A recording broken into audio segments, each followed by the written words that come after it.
Hello, and welcome to our AI-powered IT finance session, a conversation with experts on transforming IT financial management practices. Hello, everybody. Hello, welcome to our fourth session.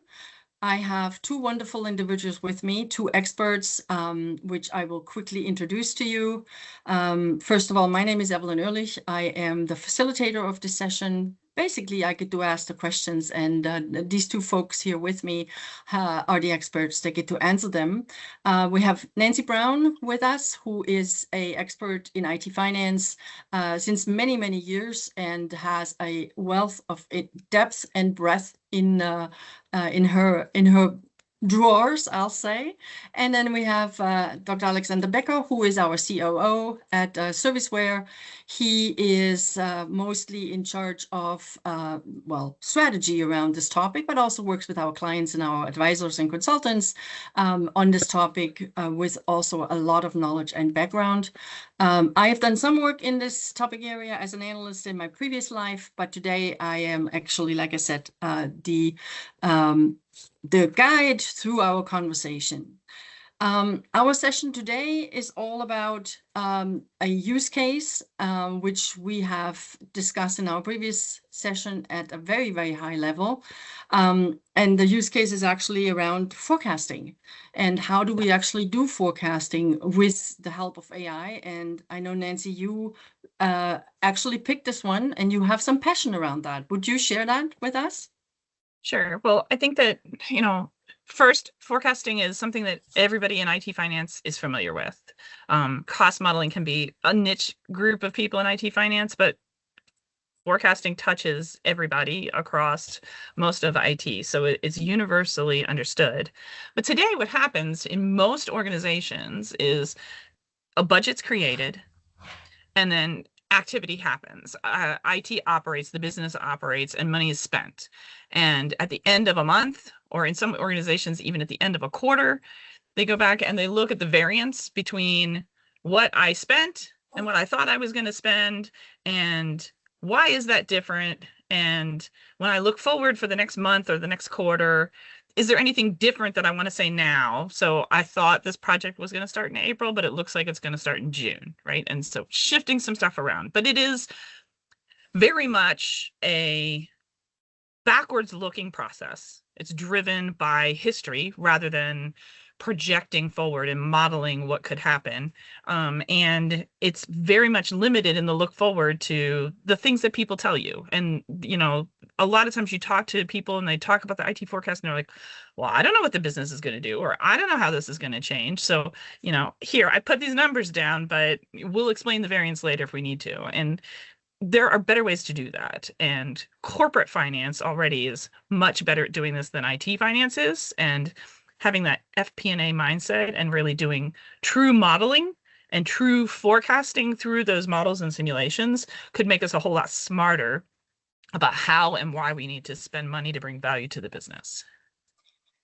What would that look like? There are, I'm assuming, steps, phases. I mean, right? Yes. It's like anything. It's like, doesn't matter if I cook or if I forecast or if I do something else, there are steps. Talk us through what that would look like in practice, or we're not practicing, but we are ideating. Let us know in what ideation that means. and keeping us to our topic, right? And thinking about how Yes. IT can power Exactly. that and help us to be better at that. So, Yes. The easy first step, the short-term win, is with LLMs. Many IT finance teams are finding themselves staff limited, either because they've had staff cut because of general cuts across the board, or they've had people leave the organization and it's a hard position to fill. It's a difficult niche to find somebody who knows IT well and finance well. And sometimes you get somebody who knows one or the other and you're doing a lot of training. And so that staff squeeze is commonly felt. And when that staff then has to spend a lot of time generating reports and building PowerPoints and interpreting the results of variance analysis, rather than allowing an LLM to do a lot of that tedious work for them so that they could dive in and do deeper analysis and really look at trends and ask questions of the data rather than just reporting on the data. So our goal here is to take IT finance from being a reporting function to a strategic business partner. And so, Great. you know, that's a quick win, right? Like free up some people's time so that they can really start to think and learn how to behave like an analyst rather than just as a data entry report generation person. So I would call that a shift left activity, right? That's what we Yes. sometimes talk in the service management environment. We talk shift left, we do self-service and all of that, but it's in a different context. All right. So that's the first step. What can be done then? What's next? So at the middle phase, then you want to start leveraging in those LQMs, right? So now I want to start to build out some LQMs and to experiment with how I could use LQMs to be smarter about forecasting. Somebody who's been in a department for a very long time and has worked with the same, let's say, storage owner, just to pick on the storage team, knows well that, oh, you know what? They said that they're going to do this in March and that they need this money, but they always hedge. That person never starts on time. And so in our forecast, we're actually going to shift it out because we know that what they tell us is going to shift, right? But that takes years and years of human experience to build up that tribal knowledge. And it's not easy to transmit to somebody else. An LQM can learn to find those kinds of patterns. You could leverage it for your project analysis, looking at risk assessments and waterline analysis and that critical capital invest, and really start to tackle that for fast wins that allow the organization to be more innovative and more responsive to the market while still delivering consistent quality IT. Okay. And then, so I have done some replacing of manual steps with my LLMs. I have leveraged my LQMs in forecasting to be lots more pattern detecting. And now what would be the next logical step or, yeah, we get to a point where we'd be more agentic, right? Where you would have AI agents who could act as actual financial advisors and could flag for the budget analyst where, hey, this seems like an anomaly, right? They're doing anomaly detecting. They're looking at patterns. They're looking forward and saying, hey, if this trend continues this way in the future, 4 months from now, you're going to be in trouble. So not reporting on the variance and explaining it after the fact, but predicting when variance might happen and allowing the organization to have time to reply back to that, and having that hybrid LLM, LQM intermixing, and allowing the humans in the mix to really be value add, deep thought analysis and strategic thinking, shifting what they're doing in a very strong way. Great. I can see that. I can see that graph. We should have created a graph out of that one, actually. But that's something we can do later on. I love that. Alex, anything you want to add to what Nancy just said? I think it's a pretty comprehensive description. So maybe what I can share on top of this is what it, from my experience, takes for a preparation for this exercise, right? So many organizations ask, what do we need to have in place to be able to apply what was just described so well by Nan? And I think a key point is obviously data, right? Particularly for the forecasting use case, you need a certain amount of relevant historic data to train the model and to be based on. Yeah, from our experience, we're talking about maybe a 2 to 3 years time frame, which is ideal to have previous data on the one hand side, and on the other hand side, think about what could be input parameter data that influences the future, like the big analysts, Gartner, Forrester, IDC. They publish data on what they think the cost development will be over the next years, because unfortunately IT tends to get more expensive than your average inflation rate. Yeah, so you can maybe base this, or maybe for your business, depending on the industry you're in, there are other macroeconomic parameters who are relevant for volume development, right? So most of the budget increase is, from my experience, not driven by unit cost increase, because IT departments do a fantastic job optimizing their unit cost year over year, optimizing procurement conditions. But hopefully, if you're in a healthy company, the business grows, and just by more volume, by more usage, more devices, more storage, and so on, you have an increase. So the question, what is a good parameter to reflect the way my business volume develops, is something to think about. So you can collect these different data points, so to say, or sources where you get the data. And then the it's second, thinking not just about yeah. IT data, but business Yeah. data as Mhm. well, Absolutely. right? Because business is what drives IT spend. And so if you can collect the market data for your business, if you can collect behavioral data about how people in the business are using IT and really get your hands around that demand management, you get a whole lot smarter about forecasting. Mhm.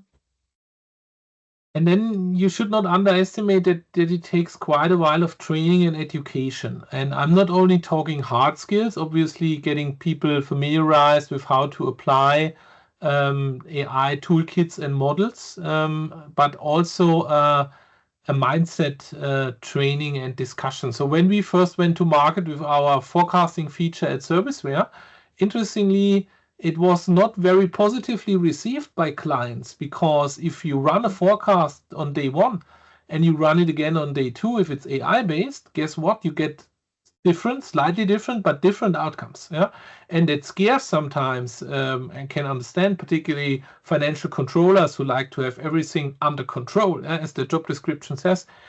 Because AI models are volatile, and they might choose a different path today than they choose tomorrow how to calculate. Yeah, and iteration is an important mechanism or pattern in the AI age. It's not just if then else, I hit the button once and I get a result. It's about, and the beauty is with the models, I can very quickly generate different scenarios. So I can generate a plan A, a plan B, and a plan C. And then luckily there's still a strong human aspect, making the judgment what fits best, maybe is a combination, right? So it's another way of working with data and prediction, because AI is not a stringent algorithm, yeah, where I always get the same result for the same input. Yeah? No, it isn't, and it's good, right? But I need to understand this, and I also need to understand how to work also with the flaws. Yeah, we have a different session where we talked about the challenges of the models. The models still have flaws. The output is not always perfect. That's just the reality, and it's a totally different expectation management, and you need to prepare the people that Yes. are involved in the process to accept this and work with it and use it as a strength and a chance and opportunity, and not as a risk and a downside. And I think we might want to change our language even a little bit, right? Because we're talking about, oh, well, we're going to use AI for forecasting, and people think, oh, you're going to have the AI generate automatically the forecast that I'm going to submit up to corporate. And that's not what we're talking about at all. We're really talking about predictive financial modeling, and then being able to take the results of those models and say, which of these do I really accept as the forecast that we want to lock in and say, this is our forecast right now as humans, and submit that up to corporate, and it goes into the accounting system.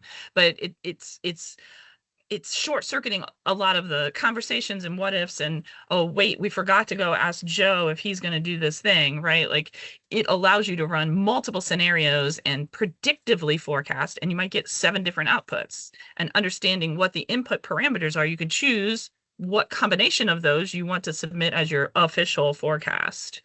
So there is a lot of education, and that's why I love this conversation, because we're just starting to get people to think about this a little bit differently. And I think it'll be a few years before we really see a big shift. You know, finance is not something that's going to change overnight and quickly pivot to something new. And Alex, I think platforms like ServiceWare can really be an aid to this, right? Because we talked about one of the hurdles is that there aren't commercially available LQMs. And so if some of those can be built and trained and incorporated into platforms, it makes it a little more accessible for people. So can you, are there sneak peeks you can give us about what interesting AI things are coming in the platform and how they're going to help IT finance? Thank you, Nancy, for asking Alex that question. Yeah. Sure. As I said, one of the key features is this predictive forecasting, which, and we believe at ServiceWare, in human-assisted AI. So it's very good that you explained this, and then to show it's not you hit a button, you have your result, you send it off. That's a dream scenario. I don't know if we will get there one day, and I don't know if we have to, right? I don't think we want to. We don't even want to, but we can generate different scenarios, and that is the beauty also of the ServiceWare platform, working with scenarios. So I can, in a little time with this support, maybe choose different input parameters, choose a different growth perspective, choose different input parameter to create different scenarios, compare them, and then choose the one that suits me best, or maybe even present senior management two different options, because often today people struggle, put a lot of effort to come along with just one plan in the end. How great would it be if you could discuss 2 or 3 plans? Yeah? People today would fall over if you give them the task because it's already cumbersome enough to get the one plan. With the help of AI, it's not a problem to create 3 different plans and say, look, under this assumption, this is what it looked like. In this assumption, this is what it looked like. And certainly you have a totally different discussion. Management cannot just say yes or no to the plan, but you can maybe align and maybe you ask for a 4th version. And that's not a problem, right? And you go away and do it again. And there I'm again in my iterative paradigm. Yeah? And then obviously there are also support for anomaly detection. Nan mentioned this before. What we're going to develop in our platform soon is showing highlights where you should have a look at, where the machine hopefully can more quickly identify something's odd here. Maybe you should have a look there. This figure is out of line compared in the past, and maybe the answer is that's totally okay. It has a reason. So again, the human should make the decision. I'm a firm believer of this. And AI should support you in being able to make this decision faster and more correct. Great. One final question. If folks who are listening in want to get into these communities, into this kind of thinking, besides I will share the link to the white paper, which the 2 folks here have written, where do people go to get in the mingle with people and experts like you? Any tips? Sure. I mean, luckily there are a couple of buzzing communities. Obviously, globally, there is the FinOps Foundation, who is organized also very virtually with a virtual platform, but also events in all regions. They obviously, in every conference or network format at the moment, AI is the big topic. Talk about this. The TBM Council is the second big global organization, also running currently regional meetups where you can connect with your peers to discuss it. And then there are regional formats, like in the US, there is the IT Financial Management Organization that holds a conference on a yearly basis. And I was there this year, and the agenda is obviously packed with AI-based topics. And I can only encourage you to go out and connect in these peer groups. And it's all about learning and sharing. We're at a very early stage of exciting next level of how we manage finance with the help of AI. And it should be noted, Alex, that for the FinOps Foundation, although we've put a lot of thought and a lot of information into the white paper, they've just recently released their AI training too. So for people who are doing AI in the cloud and are looking at how to manage that and how to do cost analysis of that, their training for that is very good as well. And the IT Financial Management Association, although not international, although we often get international folks at the annual conference, is, I think, one of the premier peer group. So for practitioners, it's a great place for practitioners to meet with each other and to build their network and connect with each other as well and learn from each other. Super tips. Fantastic. For 2026, as people are listening in, they can open up their calendar book and look at all these fantastic events in these different communities. Thank you both. All right, we've come to the end. Here's quickly the QR code for the paper, with the white paper we've been talking about over and over again. Please go and take a look at that. If you can't find it because you have no time or anything, feel free to reach out to me. Happy to point you in the right direction. And then, of course, besides the great communities of whatever you guys have said, here are contacts for both Alex and Nancy.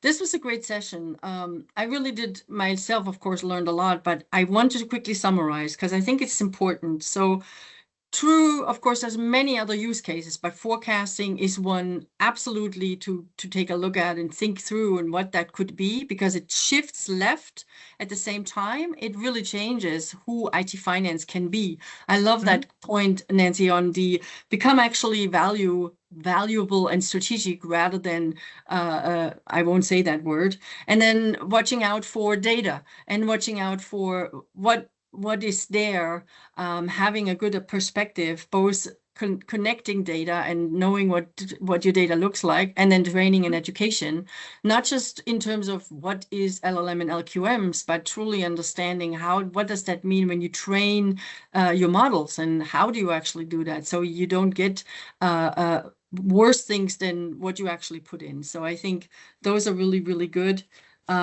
And last but not least, if you want to know more about the IT financial management solution of ServiceWare, also please go to our website, fairly easy to find. But if you cannot find that, please go and connect with me or with Alex. And again, you two, this has been fantastic. Thank you so much for your time. Appreciate it very much, and wish everybody who is listening in and to the two of you a wonderful day. Thank you. Thanks so much. Thanks.